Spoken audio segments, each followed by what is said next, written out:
Icons such as Wyatt Earp and Wild Bill Hickok are often associated with the untamed spirit of the Wild West. Yet, upon closer examination, their exploits were not entirely extraordinary for their time. Both achieved legendary status following notable shootouts.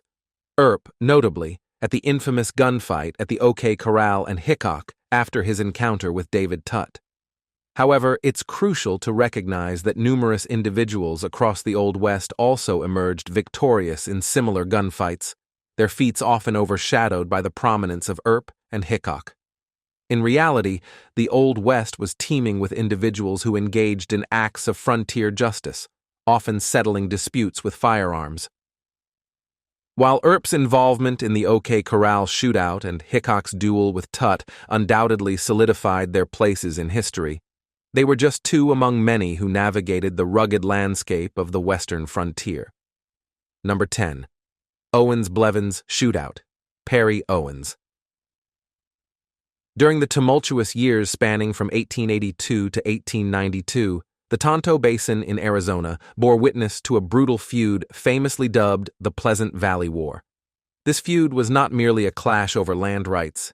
It was also fueled by racial tensions, pitting the Graham family against the Tewksburys, who were of mixed Native American descent.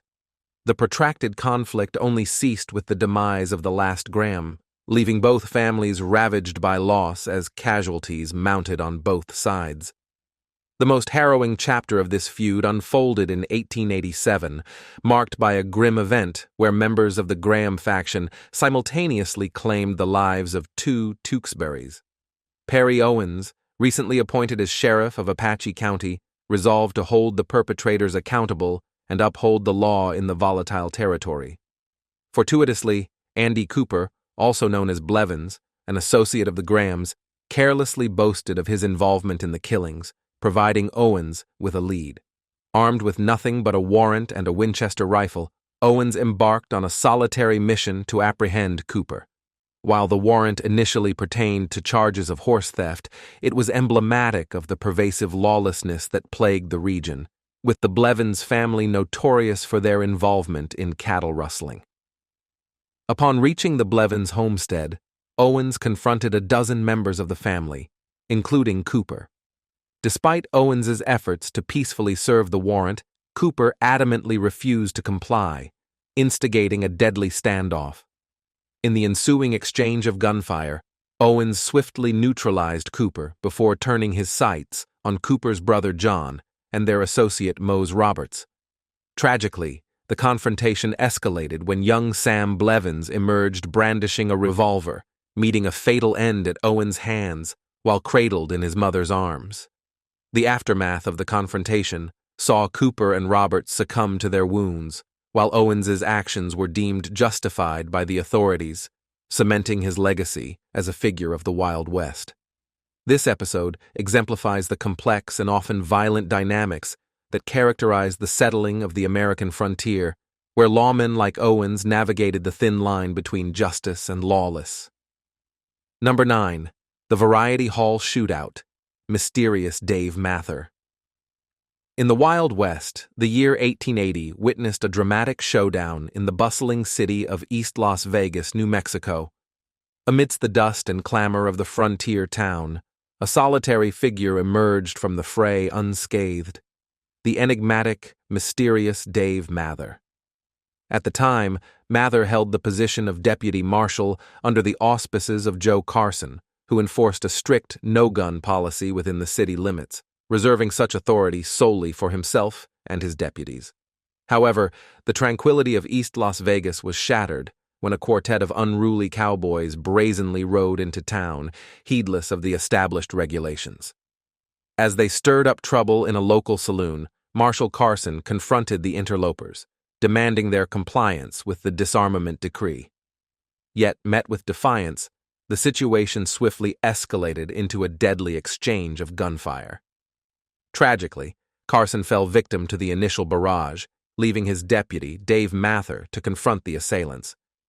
In a display of unwavering resolve, Mather retaliated with precision, felling two of the cowboys in the ensuing chaos, fatally wounding one and incapacitating the other. The remaining duo managed to evade justice, fleeing the scene and disappearing into the vast expanse of the frontier. However, their respite proved fleeting, as authorities swiftly captured and incarcerated the fugitives in the weeks that followed. Yet, justice was not satisfied with mere imprisonment. Fueled by righteous indignation, an enraged mob seized the incarcerated cowboys, along with the wounded accomplice of Mather, and administered their own brand of frontier justice, a swift and brutal lynching that left no room for mercy or due process. It remains a point of historical ambiguity whether Mather, now elevated to the esteemed position of marshal, either failed or chose not to intervene in the extrajudicial proceedings orchestrated by the vengeful mob. Despite Mather's notoriety as a gunslinger of formidable prowess, the later chapters of his life are shrouded in mystery and conjecture, adding to the mystique that surrounds his persona. Fragmentary records indicate that by 1885 he assumed the mantle of marshal in New Kiowa, Kansas, yet beyond this fragment of information, the precise trajectory of his life fades into the murky depths of historical obscurity. Number 8. The Trio Railroad Robbery, Dave Rudabaugh. The shootout that erupted at a railroad construction camp might have seemed inconspicuous at first glance, but for one outlaw by the name of Dave Rudabaugh, it served as the catalyst for a remarkable odyssey through the Wild West. Following this fateful event, Rudabaugh embarked on a series of daring escapades that thrust him into the company of legendary figures such as Wyatt Earp, Doc Holliday, Billy the Kid, Bat Masterson, and Pat Garrett. Rudabaugh, a seasoned outlaw, formed an alliance with two like-minded individuals, forming what came to be known as the Trio. Their criminal exploits escalated when they brazenly robbed the aforementioned construction camp, drawing the attention of relentless lawman Wyatt Earp. As they evaded pursuit, Rudabaugh found himself in the bustling frontier town of Fort Griffin, where he crossed paths with the notorious gambler Doc Holliday, their chance encounter serving as the catalyst for a fateful meeting between Earp and Holliday. With the assistance of Bat Masterson, Earp eventually succeeded in apprehending Rudabaugh and his cohorts. In a bid to secure his freedom, Rudabaugh turned informant, betraying his former associates to escape the clutches of justice. Yet, his respite was short-lived, as he swiftly aligned himself with a new band of outlaws, joining forces with the notorious Dodge City Gang, alongside the enigmatic, mysterious Dave Mather. In the ensuing years, Rudabaugh's criminal endeavors led him into the orbit of the infamous Billy the Kid, culminating in the infamous shootout at Stinking Springs, where they and their fellow gang members fell into the hands of the relentless lawman Pat Garrett. Sentenced to hang for his crimes, Rudabaugh orchestrated a daring escape, fleeing across the border into Mexico. However, fortune eventually turned its back on Rudabaugh as he met his demise in a violent cantina brawl, his life ending in a gruesome manner as he was decapitated and his head displayed on a pike, a grim testament to the unforgiving nature of the Wild West and the perilous existence of those who dared to tread its lawless paths. Number 7. The Sandbar Fight, Mississippi, Jim Bowie. If you have any acquaintance with the Bowie knife, you're likely aware of its reputation as a formidable fighting blade, named in homage to the renowned frontiersman Jim Bowie, whose mastery of the weapon became legendary. It was the Sandbar Fight of 1827 that solidified his association with this iconic knife, etching his name into frontier history. Initially conceived as a formal duel between two adversaries, Samuel Wells and Thomas Maddox, the altercation quickly escalated into a chaotic melee, serving as the climax of a long-standing feud between the rival Wells and Cuny families, along with their respective supporters. With tensions running high, a gathering of approximately a dozen men converged at the Sandbar, each aligned with their factions, primed for confrontation. Had either Wells or Maddox succeeded in their initial attempts to dispatch their opponent, the violent altercation might have been averted. Yet both shots missed their mark, igniting a powder keg of animosity that refused to be quelled. Despite attempts to broker peace through a handshake, the simmering hostilities erupted into a savage free-for-all, leaving half of the participants grievously wounded in the wake of the brutal exchange. Even amidst the chaos, Jim Bowie emerged as a central figure, his indomitable spirit undeterred even after sustaining a gunshot wound to the abdomen. With characteristic resolve, Bowie brandished his namesake knife, dispatching Major Norris Wright in a display of lethal prowess before inflicting further injuries upon another combatant. For Bowie and Wright, whose tumultuous history had been marred by animosity, the Sandbar fight presented an opportunity to settle old scores once and for all. In the aftermath of the skirmish, the tale of Bowie's remarkable feat spread like wildfire, capturing the imagination of the public and finding its way into the pages of numerous newspapers. Eyewitness accounts attested to Bowie's extraordinary skill with the blade, immortalizing him as a legend of the Wild West and ensuring that his name would be forever synonymous with the iconic Bowie knife. Number 6. Chase Saloon. Shootout. John Bull. Bull, hailing from England, ventured across the Atlantic to make his mark in the Montana Territory, ultimately carving out a reputation as a formidable lawman. His debut on the frontier stage occurred in 1862, when Bull, alongside an accomplice, pursued and apprehended 3 horse thieves. In a display of swift justice, Bull dispatched one thief with gunfire, while successfully apprehending the remaining 2. However, despite his initial success in law enforcement, Bull found himself drawn to the allure of the professional gambler's lifestyle, eventually transitioning careers to pursue his newfound passion. In a fortuitous turn of events, Bull formed a business partnership with his compatriot and fellow gambler, Langford Farmer Peel, a renowned gunslinger with a formidable reputation earned through numerous victorious duels. Yet, the camaraderie between Bull and Peel soon soured, leading to a bitter falling out that culminated in a violent altercation. Despite initial appearances suggesting an amicable dissolution of their partnership, tensions boiled over one fateful evening during a card game, prompting Peel to draw his weapon in a confrontation with the unarmed Bull. Warning Bull to arm himself for their next encounter, Peel set the stage for a deadly showdown. True to his word, Bull prepared for the inevitable confrontation, seizing his firearms and embarking on a quest to confront his former associate. Encountering Peel as he exited a nearby saloon in the company of his girlfriend, Bull seized the opportunity to settle the score. Despite Peel's attempt to draw his weapon, the intervention of his companion hindered his response, leaving him vulnerable to Bull's deadly aim, resulting in 3 fatal shots. Although Bull stood accused of Peel's demise, he ultimately emerged from the legal proceedings unscathed, with a verdict of acquittal.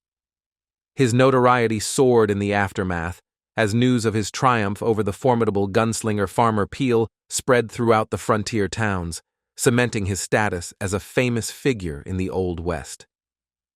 Number 5. The Shakespeare Shootout. Dangerous Dan Tucker.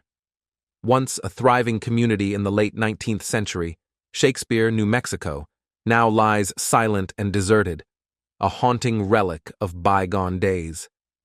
Yet, amidst its bustling past, the town faced the pervasive threat of cattle rustling, prompting its inhabitants to seek assistance from the county sheriff.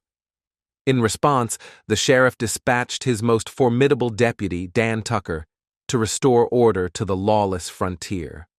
Though largely overlooked by contemporary audiences, historians often laud Dan Tucker as one of the unsung heroes of the Wild West, a gunslinger of considerable skill and resolve.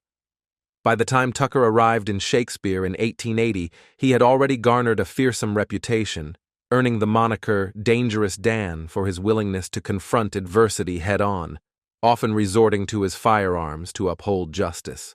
With a tally of over 10 confirmed kills to his name, Tucker wasted no time in asserting his authority upon the lawless territory.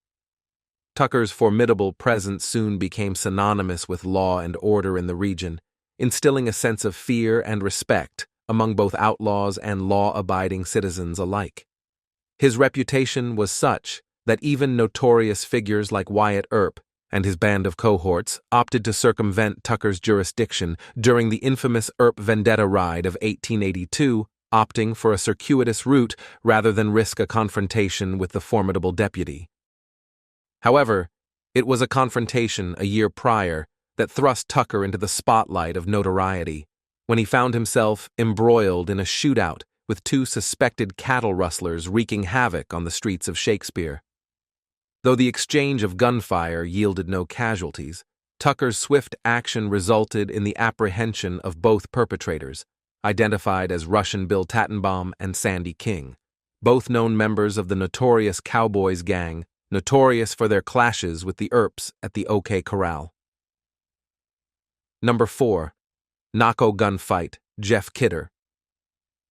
Frontier histories often glorify the victors of gunfights, yet the tale of Jeff Kidder defies this conventional narrative. Born into a lineage entrenched in military service, Kidder followed suit by enlisting in the esteemed ranks of the Arizona Rangers, serving under the esteemed Captain Harry C. Wheeler. Swiftly earning renown as a sharpshooter and adept gunslinger, Kidder soon became a formidable force in his own right, second only to his esteemed captain. Much of his tenure with the Rangers was dedicated to patrolling the volatile borderlands, where he tirelessly intercepted gun runners traversing the rugged terrain between Mexico and Arizona. In March of 1908, Kidder ventured across the border into Sonora in pursuit of elusive gun runners, his determination unyielding in the face of danger. However, the precise circumstances that precipitated the fateful shootout in the town of Nako remain shrouded in mystery, with conflicting accounts offering divergent narratives. According to some reports, Kidder stumbled upon the gun runners under the protection of local law enforcement, while others suggest a different scenario involving a fateful encounter with a woman named Chia. In this alternate version of events, Kidder's encounter with Chia, a local prostitute, took a sinister turn when he accused her of theft, sparking a confrontation that escalated into chaos. As Chia's cries for help reverberated through the night, law enforcement officers rushed to the scene, precipitating a violent shootout in which Kidder found himself embroiled with two Mexican lawmen.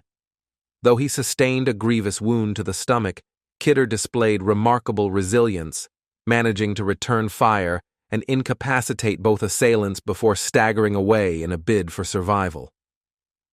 Despite his valiant efforts to evade capture, Kidder found himself pursued by a relentless posse of lawmen and enraged citizens, his flight ultimately culminating in his apprehension.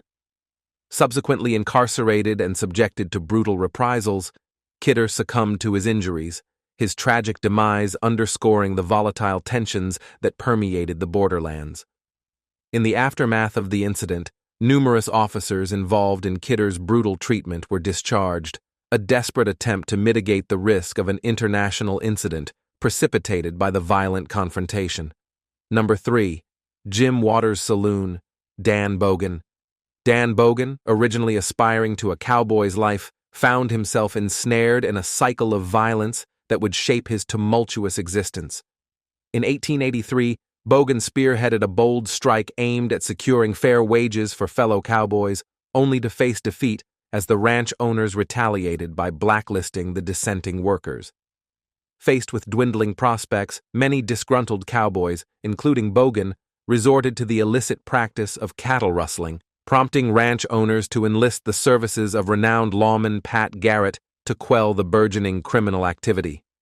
Despite Garrett's efforts to disband the rustlers, Bogan and a handful of steadfast allies remained defiant, their refusal to yield resulting in a series of tense confrontations with law enforcement. Following one such skirmish, Bogan found himself apprehended by authorities, yet managed to orchestrate a daring escape, eluding capture and evading justice. Adopting the alias Bill McCoy, Bogan sought refuge in the distant reaches of Wyoming, where he hoped to leave his troubled past behind. However, his efforts to conceal his true identity were soon thwarted when an enterprising newspaper editor uncovered his criminal past igniting a bitter feud between Bogan and local law enforcement, particularly the formidable Constable Charles S. Gunn.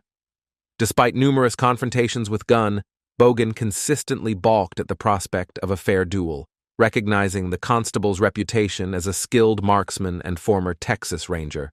However, the tenuous peace between the two adversaries was shattered on January 15, 1887, when Bogan, lying in wait at the Jim Waters Saloon, brazenly ambushed Gunn, ruthlessly gunning him down in cold blood. Arrested and swiftly sentenced to hang, Bogan once again defied the odds, executing a daring escape that precipitated one of the largest manhunts in Wyoming's history, bolstered by the intervention of the Pinkerton Detective Agency. Despite exhaustive efforts to track him down, Bogan ultimately vanished without a trace, purportedly fleeing to Argentina, his fate forever enshrouded in mystery. Number 2. Morgan Earp's death, Frank Stillwell. The Cowboys emerged as one of the most feared and notorious factions of the Wild West, their notoriety stemming from a loose affiliation rather than a structured organization, boasting a sprawling membership that numbered in the hundreds at its peak.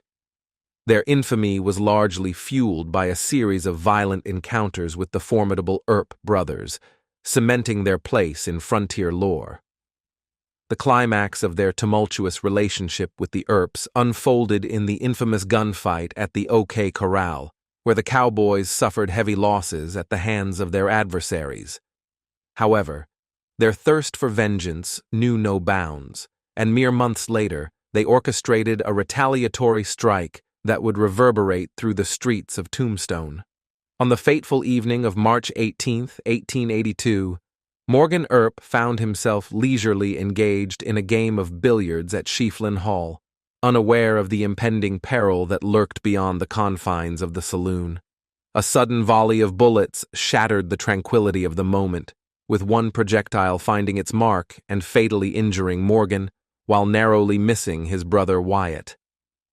Despite exhaustive efforts to apprehend the perpetrator, the identity of Morgan's assailant remained shrouded in mystery, with suspicions pointing towards the Cowboys, though conclusive evidence proved elusive. Among the array of suspects, one name stood out with particular prominence: Frank Stillwell, a known associate of the McClory brothers, who had met their demise at the OK Corral. Stillwell's purported involvement in Morgan Earp's assassination fueled speculation and heightened tensions, yet before justice could be meted out, he met his own demise at the hands of Wyatt Earp and his cohorts just 2 days later. In the aftermath of Stillwell's death, the Earps embarked on their legendary vendetta ride, a relentless pursuit of retribution that underscored the volatile and unforgiving nature of frontier justice. Number 1. Acme Saloon Shootout. John Selman. In the unforgiving landscape of the Wild West, notoriety often hinges not solely on the number of lives claimed, but rather on the identity of those felled by one's hand. Such was the case with figures like Robert Ford, who rose to infamy by gunning down the notorious outlaw Jesse James, and Jack McCall, forever branded a coward for his treacherous act of shooting Wild Bill Hickok in the back during a fateful game of cards. Similarly, John Selman etched his name into the frontier legend by confronting and ultimately dispatching one of the West's most feared outlaws, John Wesley Hardin. John Selman's journey traversed the murky divide between law and lawless, his life punctuated by moments of violent confrontation and precarious alliances. By the time fate brought him face to face with John Wesley Hardin in 1895, Selman had assumed the mantle of constable in the bustling town of El Paso, his reputation as a formidable adversary already well established. Selman's path to notoriety had been paved with bloodshed, notably marked by the fatal altercation with former Texas Ranger Baz Outlaw in a brothel brawl, a confrontation that solidified his reputation as a man not to be trifled with. However, it was his fateful encounter with Hardin that would forever seal his place in frontier lore. The catalyst for their deadly confrontation lay in a dispute over Hardin's paramour, Beulah Morose, and a perceived violation of the city's firearms ordinance, Hardin's brazen threats against Selman set the stage for a lethal showdown, culminating in Selman's decisive action at the Acme Saloon. Without warning, Selman approached Hardin and swiftly ended his life with a single gunshot to the head, claiming self-defense in the aftermath of the fatal encounter. Despite the absence of corroborating witnesses, Selman's acquittal resonated with a sense of tacit approval from the community, his actions perceived as a necessary measure to maintain order in the volatile frontier town of El Paso. Yet, Selman's own tenure on this mortal coil proved fleeting, his life extinguished in a twist of fate during a routine card game at the hands of U.S. Marshal George Scarborough, a stark reminder of the ephemeral nature of frontier justice and the cycle of violence that permeated the Wild West. In the rugged and tumultuous era of the Old West, shootouts were more than mere skirmishes. They were the crucibles that forged legends. From the dusty streets of Tombstone to the shadowy corners of saloons, these gunfights turned ordinary men into larger-than-life figures whose names echo through history. As we look back on these 10 infamous shootouts, we see not just the violence, but the courage, cunning, and sometimes sheer luck that defined the gunslingers of the frontier. These tales remind us of a time when the pull of a trigger could alter destinies and when the Wild West was truly wild. Subscribe to our channel for a front-row seat to the most thrilling events of the past. Hit that subscribe button and stay tuned for more adventures from history.